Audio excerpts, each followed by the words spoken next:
Assalamualaikum warahmatullahi wabarakatuh.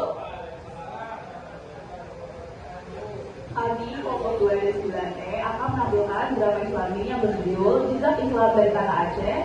Saya Zoya Kanadi Putri sebagai narator. Saya Nurulifah sebagai Inong 3. Saya Karina Siva sebagai Putri Genang Sari. Saya Septia Murniairunisa sebagai Inong 4. Saya Ferdita sebagai cucunya. Saya Siti Amina sebagai Inong 2. Saya Nadia Kendi sebagai Inong 6. Saya Risma Putri Melinda sebagai Inong 5. Saya Muhammad Diana Poro sebagai Gam 2. Saya Muhammad Hasan sebagai Saudagar Ahmad. Saya Muhammad Dina sebagai Panglima. Saya Duwaya Lasmi sebagai Saudagar Ali. Saya Nurul Ilham sebagai Sultan Nabi Musa. Saya Muhammad Rahman Yusuf sebagai anak 1. Saya Muhammad Rafi Rahmi sebagai Saudagar Syekh Ismail. Saya Yusuf yang pertama sebagai Tengku Ramli. Selamat menyaksikan. Islam masuk Nusantara pertama kali melalui wilayah Aceh, Darus dan Perluan sekitar abad ke-7 hingga ke-13 Masehi. Teori yang paling kuat menyebutkan bahwa para pedagang dari Arab, Persia, dan Gujarat berlabuh di Selat Malaka untuk berdagang. Sambil berniaga, mereka menunjukkan akhlak mulia dan menjalin pernikahan dengan penduduk lokal. Inilah yang menyebabkan Islam yang berusaha tanpa peperangan, melainkan melalui kedamaian, perdagangan, dan pendidikan. Yang puncaknya ditandai dengan dirinya kerajaan Samudra Pasar.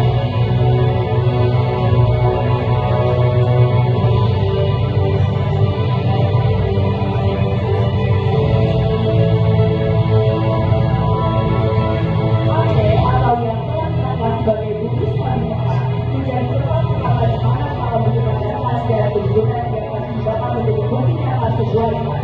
Mari kita saksikan di pelabuhan Perluan yang ramai, di mana kami dibawa pada besar luar biasa, melihat di pelabuhan Perluan.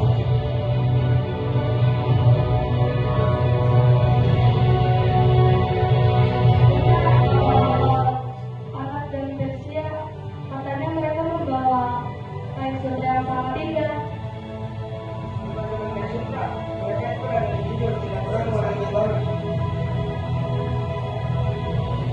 Lihat itu, mereka datang.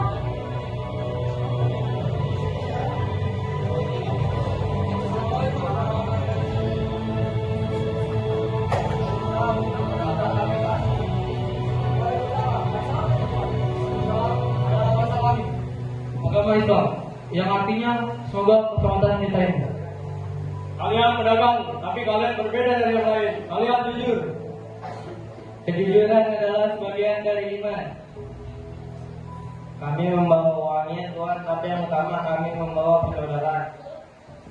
Jika jalan kalian membawa kedamaian dan kejujuran, maka kami ingin mengenal lebih dalam. Senang hati Tuhan. Semoga pertemuan awal ini menjadi persaudaraan yang diridhoi Tuhan.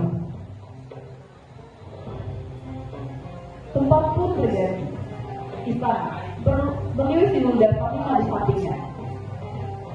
Datang menemui putra untuk menyampaikan kabar tentang kedatangan para pedagang asing di pelabuhan.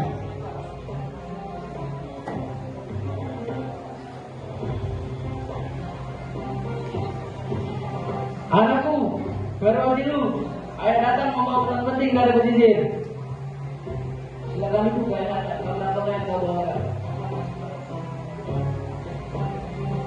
Telah datang sekelompok pedagang dari seberang laut. Mereka menyebut diri mereka seorang muslim.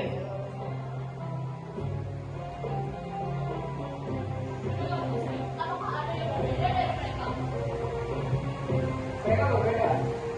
Keberkatannya lembut, keberkatannya jujur, dan sifatnya yang sebut-sebutkan. Baiklah, akan kuajak mereka di sana. Semoga pertemuan ini membawa cahaya bagi diri kita.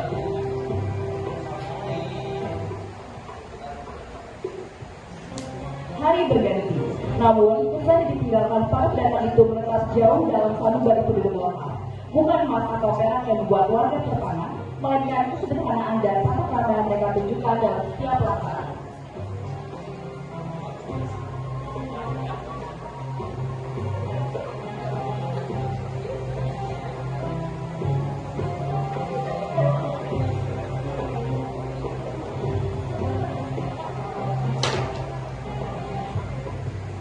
Kabar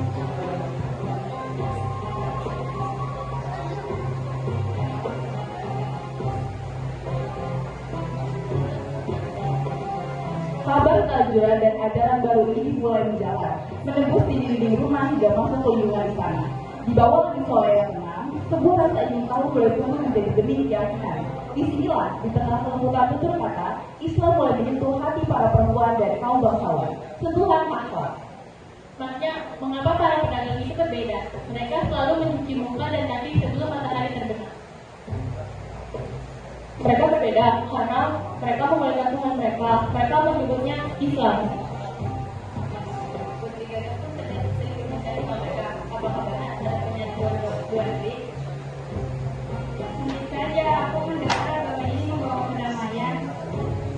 Benar, Islam mengajarkan perempuan untuk berilmu.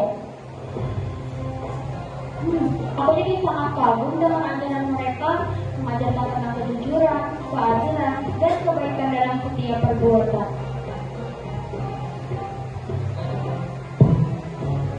Ayahanda pun telah melihat ketulusan hati kalian. Islam bukan sekedar agama, tapi cara hidup yang indah.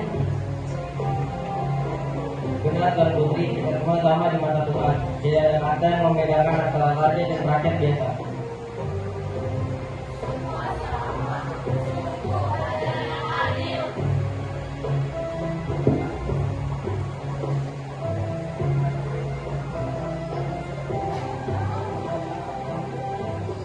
Cahaya Islam tidak hanya berhenti di bibir pantai atau sudut-sudut pasar. Ia terus bergerak mencari rumah di dalam hati sang penguasa. Di tengah keheningan malam yang sunyi, ketika mata raga terpejam, mata hati justru dibukakan. Mimpi Rasul dan pintu hidayah.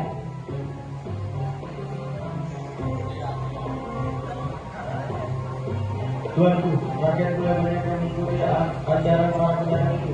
Mereka menuntutnya. Apakah ini ancaman saya? Tuanku, Bukan Panglima, aku malam-malam bermimpi bertemu seorang tua. Dia mengajarkanku mengucapkan kalimat syahadat. Hatiku merasa tenang. wahai Rasulullah, pintu kebenaran telah terbuka. Apa kau ingin menerimanya? Ajarkan aku Syekh, aku inginkan aku berjalan dalam cahaya ini. Keesokan harinya, mentari pagi dari istana jadi penuh harap dan debaran. Suasana istana menjadi ramai ketika seluruh rakyat berkumpul untuk menyaksikan sang sultan mengucapkan kalimat syahadat sebagai tanda memasuki agama Islam. Mari kita mengucapkan dua kalimat syahadat.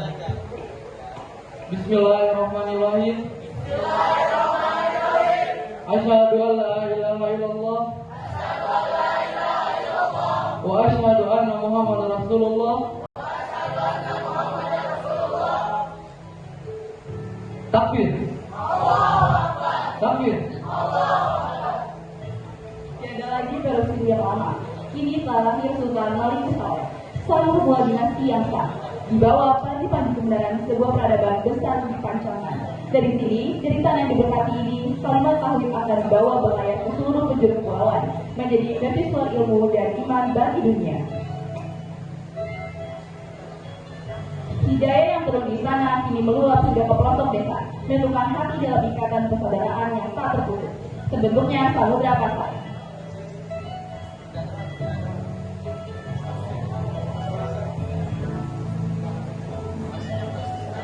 Mulai hari ini negeri ini adalah samudra pasai. Negeri yang menjunjung tinggi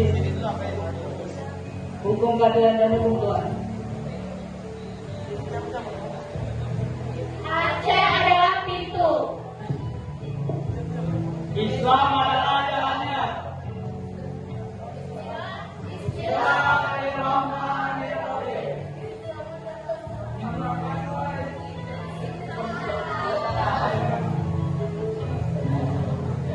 Drama jejak Islam dari tanah Aceh mengajarkan bahwa cahaya kebenaran tidak datang melalui paksaan, melainkan kejujuran, akhlak mulia dan ketulusan hati. Dan keadilan menjadi jembatan yang menyatukan manusia tanpa memandang kedudukan. Seperti